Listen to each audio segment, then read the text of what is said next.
মঙ্গলবার দুপুরে পঞ্চগড় প্রেস ক্লাবের আয়োজনে অসুস্থ সাংবাদিকদের জন্য পানি সম্পদ প্রতিমন্ত্রী ফরহাদ হোসেন আজাদের ব্যক্তিগত পক্ষ থেকে আর্থিক সহায়তা প্রদান অনুষ্ঠিত হয়।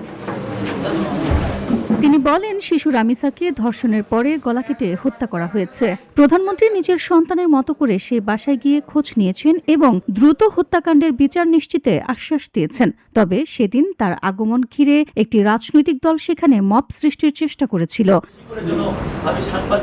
তিনি আরও বলেন, সরকার যখন তেলের পাম্প সংকট নিরসনে বিরোধী দলকে সাথে নিয়ে কাজ শুরু করলো, ঠিক তখনই সংকট দূর হয়ে গেল। তাহলে কারা এসব করত তা পরিষ্কার হয়ে গেছে। মন্ত্রী বলেন, সরকারের উন্নয়ন কার্যক্রম চলমান আছে। চলতি বছরের নভেম্বরে প্রধানমন্ত্রীকে পঞ্চগড়ে নিয়ে আসার পরিকল্পনাও নেওয়া হয়েছে। এখানকার সেতু, বিকল্প সড়ক, সরকারি অডিটোরিয়াম সহ অনেক কিছু উন্নয়ন প্রয়োজন। আশা করি বিএনপি সরকার এসব উন্নয়ন করবে।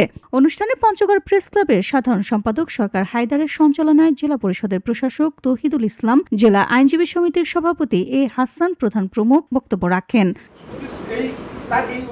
অনুষ্ঠানে পঞ্চগড় প্রেস ক্লাবের সদস্যরা সহ বিএনপি ও অঙ্গ সহযোগী সংগঠনের নেতাকর্মীরা উপস্থিত ছিলেন।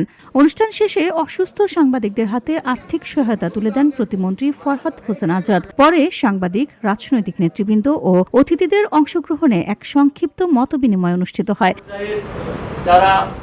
VOD Bangla news desk. সেখানে কে কোন মতের, কে কোন দলের